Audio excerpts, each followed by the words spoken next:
The night was quiet at the Arecibo Observatory in Puerto Rico.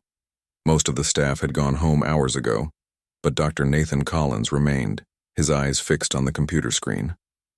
The blue light reflected off his glasses as he sipped his fifth cup of coffee. At 42, Nathan had spent most of his adult life listening to the stars, hoping to hear something, anything, that would prove we weren't alone. Tonight was different.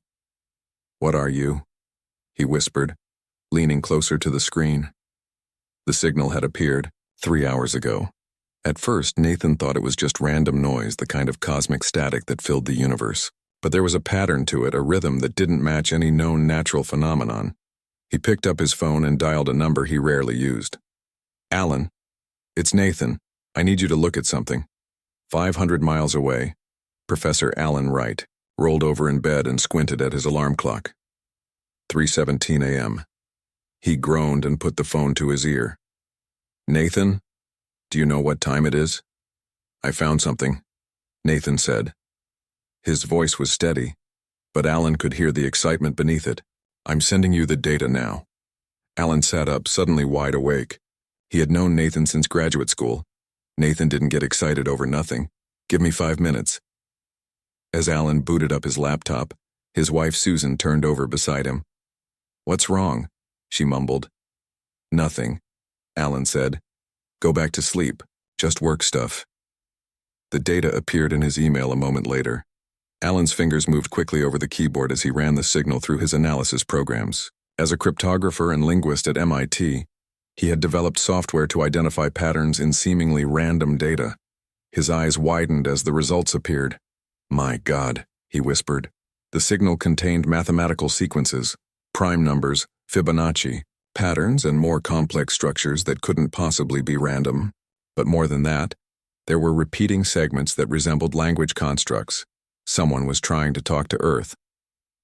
Lieutenant Olivia Martinez yawned as she monitored the orbital defense system screens at Space Force headquarters in Colorado. The night shift was always quiet, and after 6 hours the glowing displays were starting to blur together. A small alert appeared in the corner of her screen. Probably another piece of space junk, she thought. There were thousands of defunct satellites and rocket pieces orbiting Earth, and her system tracked all of them. But this wasn't space junk. The alert showed multiple objects decelerating at the edge of the solar system near Neptune's orbit. The system had flagged them because they were slowing down, something space debris didn't do. Olivia frowned and enhanced the signal. The objects were massive, some nearly a mile long, and they were moving in formation. She picked up her secure phone and dialed her supervisor. "Colonel Baker, this is Lieutenant Martinez. We have an anomaly that requires immediate attention." "What kind of anomaly?" Colonel Baker's voice was thick with sleep. "Multiple large objects approaching from deep space, sir. They're decelerating." There was a pause. "Run a diagnostic on the system, Lieutenant. It's probably a glitch." "With respect, sir, I've already done that. The system is functioning correctly." Another pause. "I'll be there in 20 minutes. Don't tell anyone else about this until I arrive." Olivia hung up and stared at the screen. The objects continued. Their steady approach, their trajectory unmistakably aimed toward Earth. In Washington, D.C., Patricia Drummond sat alone in her office at the National Security Council. As National Security Advisor, she often worked late, but tonight she had been called back for an emergency meeting. Her secure phone rang. Drummond. "Madam Advisor, this is General Clark from Space Command. We've detected objects approaching Earth from deep space, and NSA has intercepted an unusual signal that appears to be directed at us." Patricia felt a chill run down her spine. "Have we identified the objects or decoded the signal?" "Negative on both counts, but we have experts working on it." "I want a full briefing in 1 hour," Patricia said. "And get me the president." The White House Situation Room was filled with military and intelligence officials. Nathan, Alan, and Olivia had been flown in on separate military jets. Each told only that their expertise was needed for a matter of national security. President Gregory Hayes entered the room, and everyone stood. "Be seated," he said. "Dr. Drummond, brief us." Patricia nodded and dimmed the lights. A projection appeared on the wall, showing the signal Nathan had discovered and the objects Olivia had detected. At 0100 hours last night, we received what appears to be an artificial signal from deep space. Simultaneously, our orbital defense systems detected a fleet of objects approaching Earth from beyond Neptune.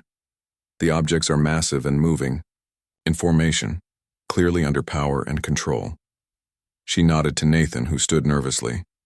The signal contains mathematical sequences that couldn't occur naturally, he explained. It's definitely artificial and targeted specifically at Earth. Alan took over. My preliminary analysis suggests the signal contains language constructs. It's a message, and someone wants us to understand it urgently. The room was silent as the implications sank in. How long until these objects reach Earth? The president asked. At their current speed, about 3 weeks, Olivia said. And the message? Can we decode it? Alan hesitated. With enough time and computing power, yes, but it's complex. The president looked grim. You have 1 week, Professor Wright. Lieutenant Martinez, coordinate with NASA and Space Force to track these objects. Dr. Collins, continue analyzing the signal. We need to know who's coming and why. As the meeting broke up, Patricia pulled Nathan, Alan, and Olivia aside. There's something the president didn't want to discuss in front of everyone, she said quietly. NSA detected a second signal hidden beneath the first. It's more complex, but our initial analysis suggests it's a warning. A warning about what? Nathan asked. We don't know yet. But the word Coraxian appears repeatedly in what we've decoded so far. For the next week, Nathan and Alan worked around the clock in a secure facility beneath the Pentagon. The message was proving difficult to decode completely, but pieces were becoming clear. Look at this, Alan said, pointing to his screen. This sequence keeps appearing with variations. I think it's a name or designation. Varix. Nathan rubbed his tired eyes. Could be the name of whoever sent the message. And I think I've identified words for danger and arrival. Olivia entered the room carrying fresh coffee. The objects have passed Uranus's orbit, she reported. They're definitely ships of some kind. We can see details of their structure now. She placed a tablet on the desk showing enhanced images of the approaching fleet. The vessels were massive, with sleek metallic hulls that seemed to absorb light rather than reflect it. How many? Nathan asked. At least 30 large ships and dozens of smaller ones. Nathan's phone rang. It was Patricia. You need to come to the White House now, she said without preamble. We've decoded enough of the message. The president looked older than he had a week ago. Dark circles ringed his eyes as he faced the small group assembled in the Oval Office. Tell them what you found, he said to Patricia. Patricia activated a secure tablet. The message is from an entity calling itself Varix. It claims to be an artificial intelligence created by a species conquered by what it calls the Coraxian Empire. According to the message, the Coraxians systematically absorb or destroy developing civilizations. The approaching fleet is an advance force sent to assess Earth for conquest. Silence filled the room. There's more, Patricia continued. Varix has been hiding within the Coraxian network for centuries, subtly working against them. It sent us this warning because it believes humans might have a chance to resist if properly prepared. Why us? Olivia asked. What makes Earth special? Alan looked up from the tablet where he had been studying the decoded message. According to this, the Coraxians have never encountered a species so internally divided yet capable of unification when threatened. Varix believes our fractured political structure might actually be an advantage. The Coraxians won't know who to target first. How do we know this Varix is telling the truth? Nathan asked. We don't, the president said grimly. But in less than 2 weeks, those ships will reach Earth. If they're hostile and we're unprepared, he didn't need to finish the sentence. What do we do? Olivia asked. The president stood, his face resolute. We prepare. I'm addressing the United Nations tomorrow. For the first time in human history, we face a threat that transcends all our differences. It's time humanity stood together. As the others filed out, Nathan lingered. staring at the decoded message on the tablet. The final line chilled him to the bone. They have never failed to conquer a world. You must be the first, or you will be the last. President Hayes stood before the United Nations General Assembly. The room was packed with representatives from every nation, all watching in tense silence. News of the approaching fleet had been kept secret until now, but rumors had already begun to spread. Distinguished delegates, Hayes began, his voice steady despite his fear. 12 days ago, we received proof that we are not alone in the universe. Murmurs swept through the crowd. Hayes raised his hand for silence. An alien fleet approaches Earth.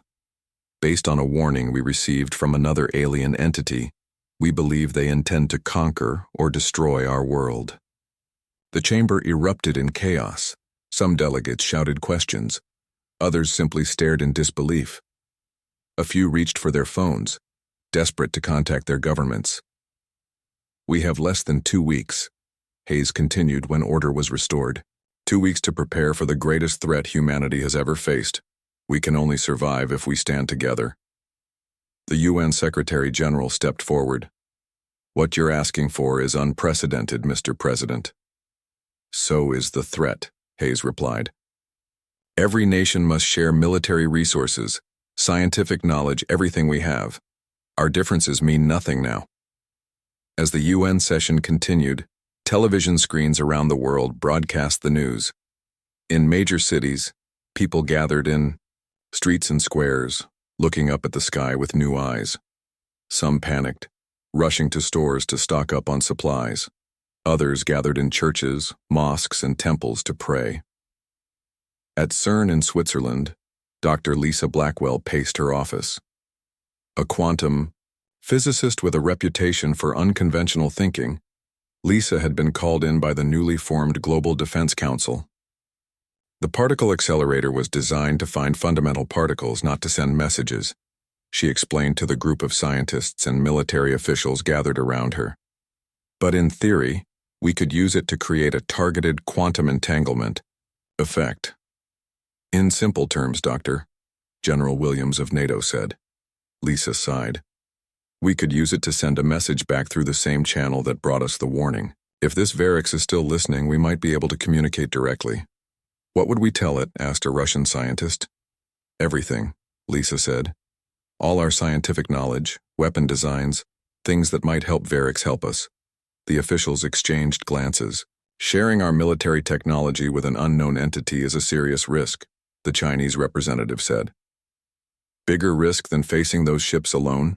Lisa countered. After a tense debate, the council approved her plan. Lisa would have access to all the resources she needed to modify the particle accelerator. In a secure facility in Virginia, Commander Jack Murphy reviewed files on the soldiers selected for his team. A veteran Navy SEAL with dozens of covert operations under his belt, Jack had been chosen to lead what might be humanity's most important mission. When the first scout ship enters our atmosphere, we go up and in, he told the assembled group. Our job is to gather intelligence and, if possible, disable the ship from inside. The team included specialists from around the world.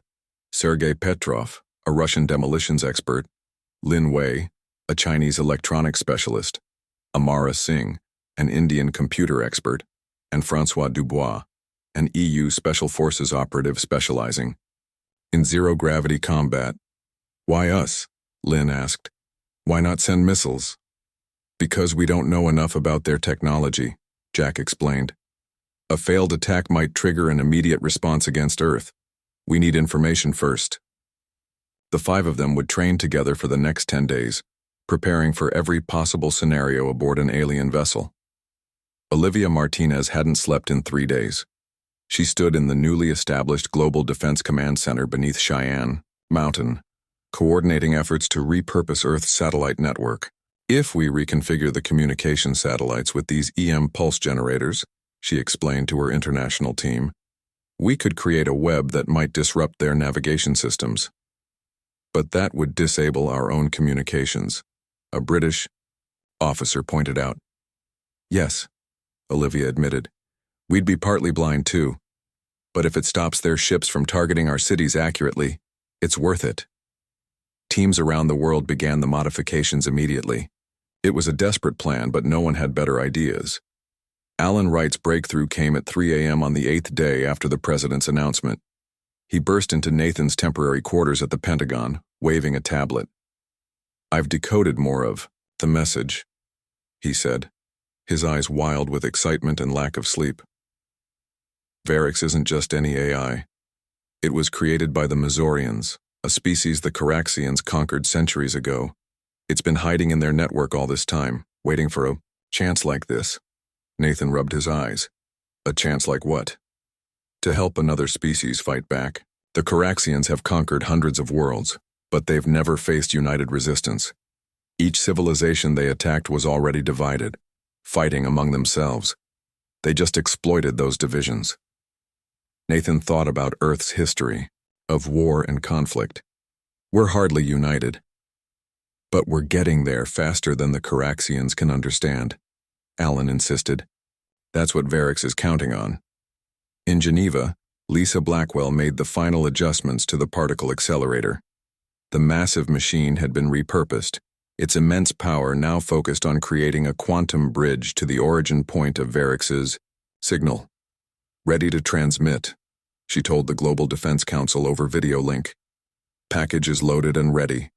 The package contained the sum of human scientific knowledge, compressed into quantum data. It included theoretical weapon designs, defense systems, and even cultural information that might help Varix understand human psychology better.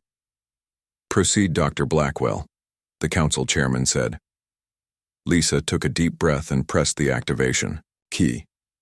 The accelerator hummed to life, building power to levels never before attempted. Transmission in 5, 4, 3, 2, 1. The facility shook as energy surged through the accelerator. For a split second, a bridge opened between Earth and wherever Varix waited.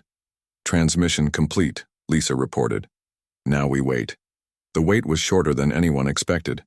3 hours later, every communication system on Earth received the same message simultaneously. It appeared on computer screens, television broadcasts, even digital billboards in major cities. Message received: preparing countermeasures.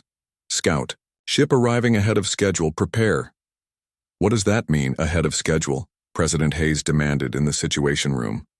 As if in answer, alarms blared. Olivia rushed to her console.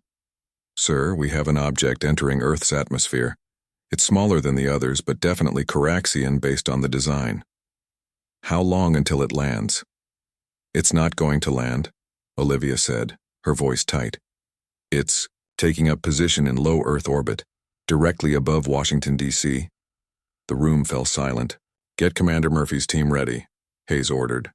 "They launch as soon as possible." Jack Murphy and his team were already suited up and boarding the specially modified space shuttle. Originally designed for satellite repairs, it had been quickly adapted for their mission. "Remember," Jack told his team as they strapped in, "we're going for information. Plant the tracking devices, gather intel on their systems, and get out. No heroics." The shuttle's engines fired up, ready for immediate launch. As they waited for final clearance, Jack's comm unit beeped. It was Patricia Drummond from the National Security Council. "Commander, we've received another message from Varix. You need to hear this before you go." Jack listened as Patricia played the recording. It was brief, but changed everything. "The Caraxians have never encountered a species that fought back with unified purpose. This is your advantage. They have no protocol for resistance." Jack looked at his team. A mix of nations that were enemies, just days ago. "You heard that?" he asked. They nodded. "Then let's show these Caraxians something they've never seen before." The countdown began. In minutes, they would be on their way to humanity's first encounter with the advanced scout of the Caraxian Empire. Below them, the nations of Earth continued their frantic preparations.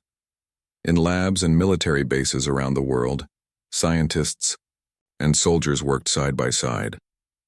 For the first time in human history, there were no enemies except the ones coming from the stars. As the shuttle's engines roared to life, Nathan Collins watched from the control room, thinking about how much had changed in just 10 days. "We're not ready," he murmured. Alan Wright overheard him. No species ever is, he said quietly. But we have something the others didn't. What's that? Alan smiled grimly. A warning. And each other. The shuttle lifted off, carrying humanity's hopes into the darkness above. The shuttle approached the Caraxian scout ship silently. Jack Murphy watched through the view screen as the alien vessel grew larger. It was smooth and dark, with no visible windows or doors, shaped like a curved arrowhead. The ship was about 5 times larger than their shuttle. No signs they've detected us, Linway reported from the sensor station. Their shields appear focused on the planet side. They're not expecting visitors, Jack said. Let's keep it that way.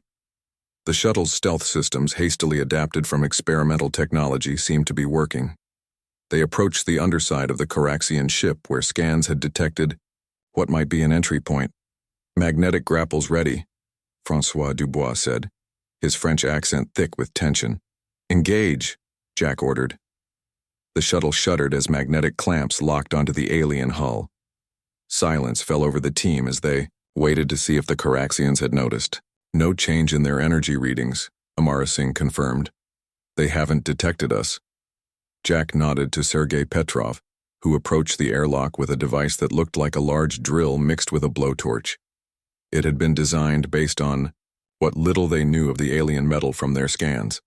If this works, we'll have 30 seconds to get inside before their systems detect the breach, Sergei explained. Then we better be quick, Jack said. Everyone ready? The team nodded, checking their weapons and equipment one last time. Jack gave Sergei the go-ahead. The device hummed to life, its tip glowing blue-hot as it pressed against the alien hull.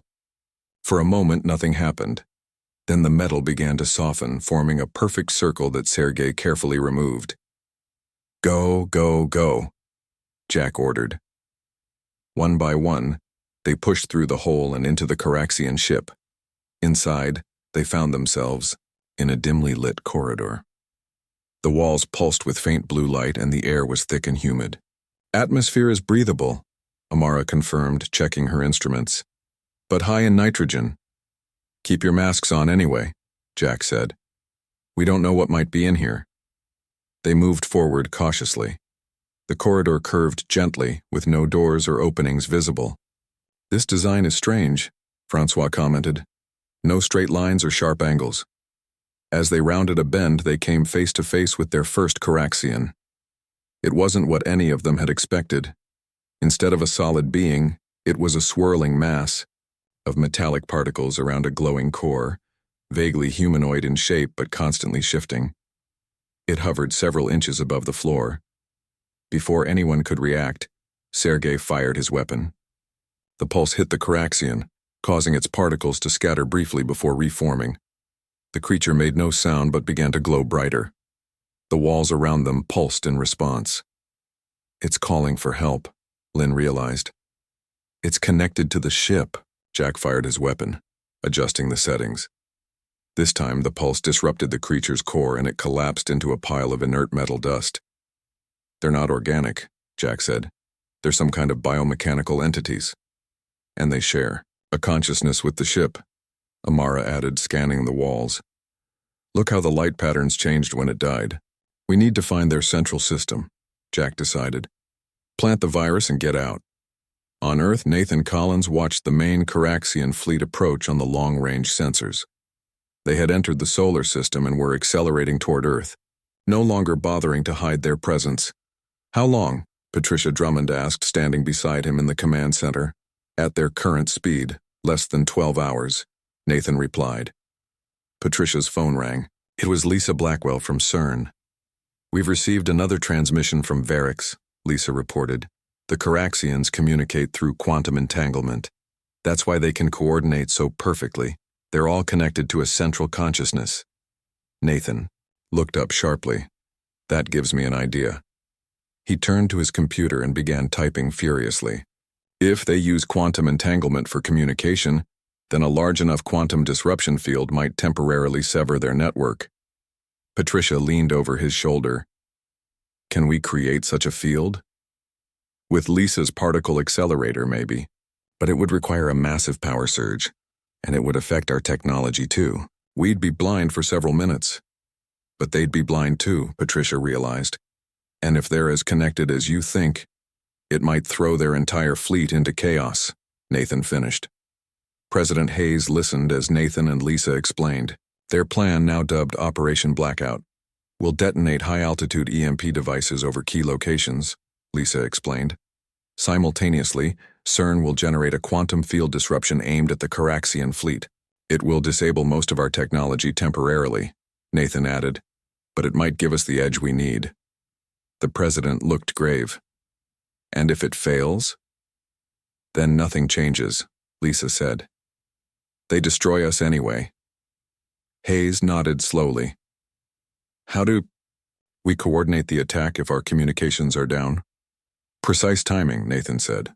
Everyone synchronizes their watches and follows the predetermined plan. Old school. And Jack's team? Hayes asked. We've sent them a warning, Patricia said. They'll have to disconnect from the Caraxian systems before we activate the pulse, or they'll be trapped. Aboard the Caraxian scout ship, Jack's team fought their way toward what Amara had identified as the central computer core. They had encountered more of the biomechanical entities, learning through trial and error how to disable them efficiently. The ship knows we're here, Lynn reported. Look, at the wall patterns, they're converging ahead of us. The corridor ended at a circular door that pulsed with intense blue light. This is it, Amara said. The computer core should be beyond this door. Sergei set charges around the edges of the door. Stand back. The explosion was muffled, but effective. The door crumpled inward, revealing a chamber filled with swirling lights and floating metallic orbs. Cover me, Amara said, approaching a console-like structure. She attached a device to its surface and began typing on her tablet. What is that? Francois asked. Translation software based on Alan's work, she explained. I'm trying to establish direct communication with. The device beeped and symbols appeared on her tablet screen. I'm in, she whispered. And someone's helping me from inside the system. Varix? Jack asked. Amara nodded, her eyes wide. It says we need to plant the virus now. Earth is preparing a quantum disruption that will temporarily sever the Caraxian network. Jack pulled a small drive from his pocket, the virus designed to spread through the Caraxian fleet when their systems reconnected after the disruption. Where? He asked.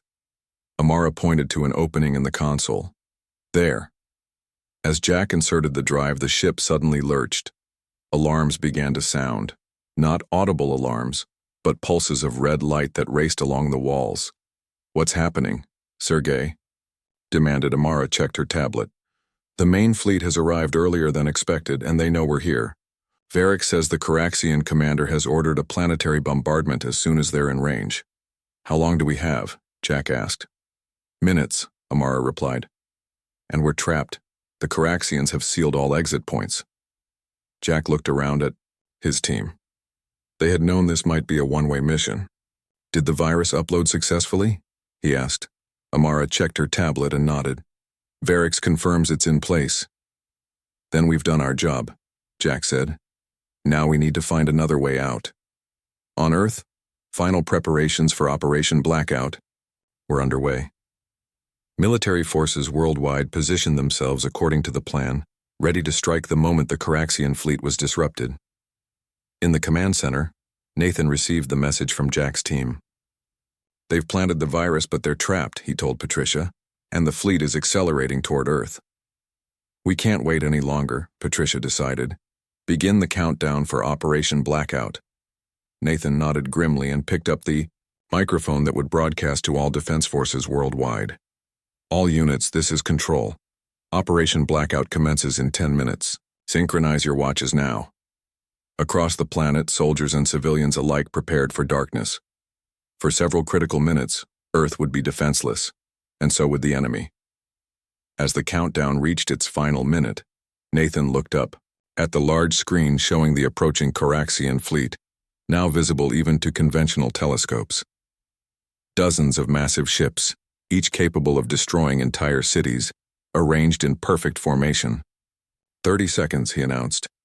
Olivia Martinez stood beside him, her hand hovering over the activation switch for the satellite defense grid. 20 seconds. Lisa Blackwell at CERN watched as the particle accelerator powered up to unprecedented levels. 10 seconds. Around the world, fingers rested on buttons that would launch humanity's last desperate defense. 5, 4, 3, 2, 1. Execute. The world went dark as Operation Blackout began. Darkness covered Earth. In cities across the planet, lights flickered and died. Communication systems fell silent. Military bases operated on backup generators, their personnel working by flashlight. It was as if the world had suddenly been thrown back to a time before electricity. In space, the effect was even more dramatic. The Coraxian fleet, moments ago a perfectly coordinated armada, now drifted in confusion. The quantum disruption had severed their connection to the central consciousness, leaving each ship isolated. Nathan Collins watched through an old-fashioned telescope from the roof of the command center. The backup generators provided minimal power, but all electronic communications and sensors were down. Did it work? Patricia Drummond asked, joining him with a flashlight. Look, Nathan said, gesturing upward. Through the telescope, the Coraxian ships were visible as dark shapes against the stars, their formation breaking apart as ships drifted in different directions. They're disorganized, Nathan said. The plan worked. Now we just have to hope our military can take advantage before they recover. Around the world, military forces launched everything they had. Fighter jets, using mechanical backup systems, took off with conventional weapons. Missiles that had been specifically isolated from the EMP effects launched from silos and submarines. In orbit, the reconfigured satellites, programmed to reactivate after the pulse, began to emit targeted electromagnetic disruptions at the enemy ships. President Hayes stood in the Pentagon's war room, illuminated by emergency lighting. Reports came in via runners carrying handwritten notes. Sir, first wave of fighters has engaged the enemy, a young lieutenant reported. The Coraxian ships appear to be unable to coordinate their defenses. And our satellites? Hayes asked. Coming. Back online now. Their disruption field is having an effect. Several smaller Coraxian vessels have lost power completely. Hayes nodded grimly. What about the main dreadnoughts? Still operational, sir. 3 of them have broken through our initial defenses and are positioning to target major population centers. Hayes closed his eyes briefly. They had expected this. Even in disarray, the Coraxian technology was far superior. Implement Phase 2, he ordered. Aboard the Coraxian scout ship, Jack Murphy and his team felt the effects of the quantum disruption immediately. The ship's lights flickered, and the constant humming that had filled the background fell silent. It's working, Amara said, checking her tablet. The ship's systems are in emergency mode. And the Coraxians? Jack asked. As if in answer, a biomechanical entity drifted into the room. Unlike before, its movements were jerky and uncoordinated. The glowing core at its center pulsed weakly. They're cut off from the central consciousness, Lynn said. They don't know what to do. Jack saw their opportunity. This is our chance to escape. Amara, can you access the ship's controls now that the security systems are down? Amara nodded, her fingers flying over her tablet. I think I can. Yes, I've gained access to the navigation system and I'm not alone. Varix? Francois asked. Yes, Amara confirmed. It's using the disruption to seize control of some of the ships. It's guiding me to the hangar bay where they keep smaller vessels. Lead the way, Jack ordered. The team moved quickly through the now unguarded corridors.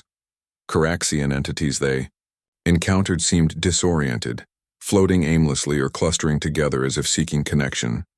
They reached the hangar bay to find several small, dart-like craft.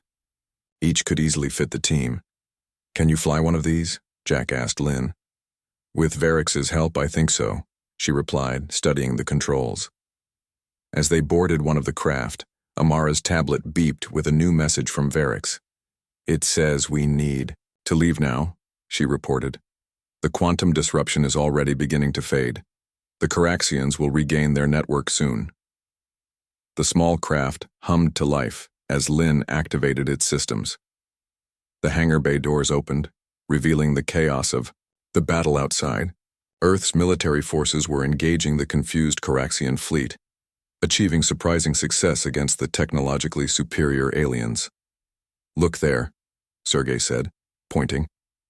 Several Caraxian ships had turned their weapons against their own fleet. Their movements were coordinated, unlike the drifting confusion of the others.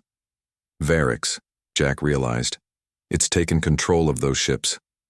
On Earth, power was beginning to return. In the command center, computers rebooted, and communication channels reopened. "Quantum disruption field is dissipating," Lisa Blackwell reported from CERN. "We can't maintain it any longer without burning out the entire system."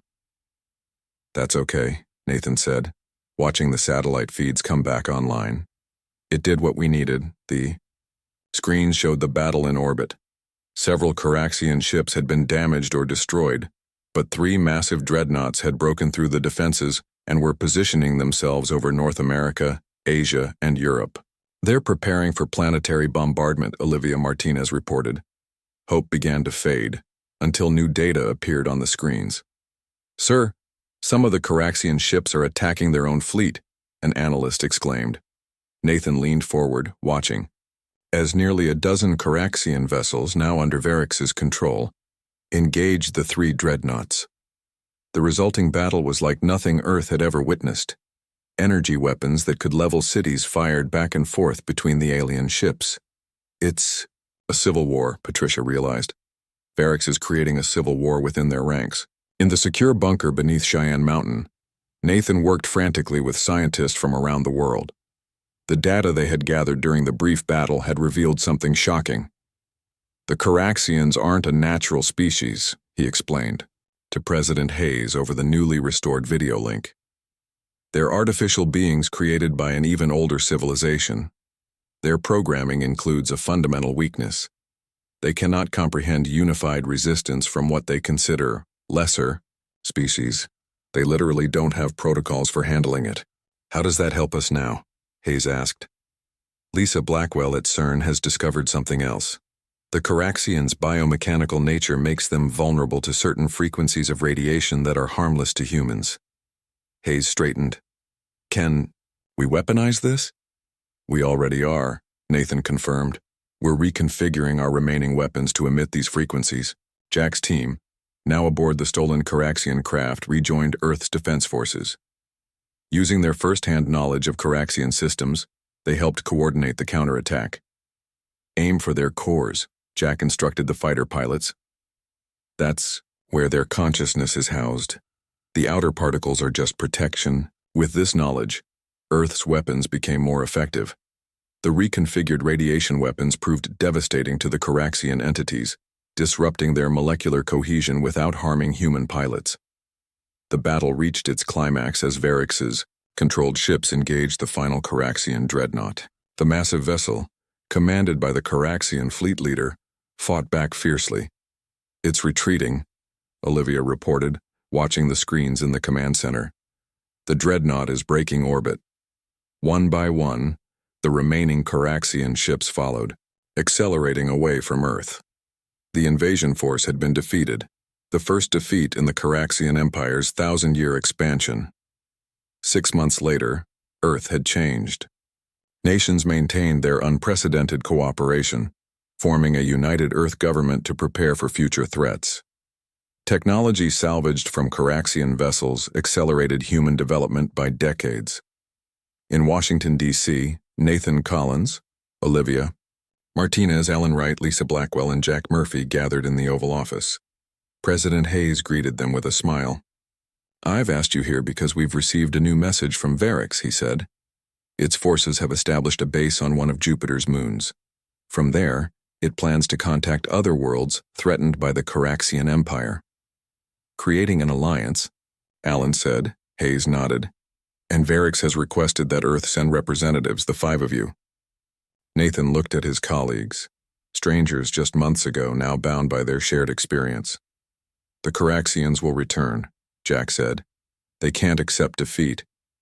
"Next time we won't be fighting alone," Olivia pointed out. 3 days later, they boarded a ship unlike any built on Earth before. a hybrid of human and Caraxian technology. As they left Earth's atmosphere, Nathan looked back at the blue planet below. "It's strange," he told the others. "A few months ago, we were divided by borders, languages, politics. Now we're representing a united Earth to other worlds. All because of a single warning," Alan added. "And what we did with it," Lisa corrected him. "The warning alone wouldn't have saved us. It was our response, coming together instead of falling apart." As their ship accelerated toward Jupiter, Nathan thought about the journey ahead. Humanity was taking its first steps into a larger community of worlds, united by resistance against the Caraxian threat. The Galactic Empire had targeted Earth, but a single warning had changed everything. Not just for humanity, but perhaps for the entire galaxy. Somewhere in the vast network of stars before them, other civilizations waited, unaware that the balance of power was shifting, that the supposedly invincible Caraxian Empire had finally met its match. And Earth was no longer alone.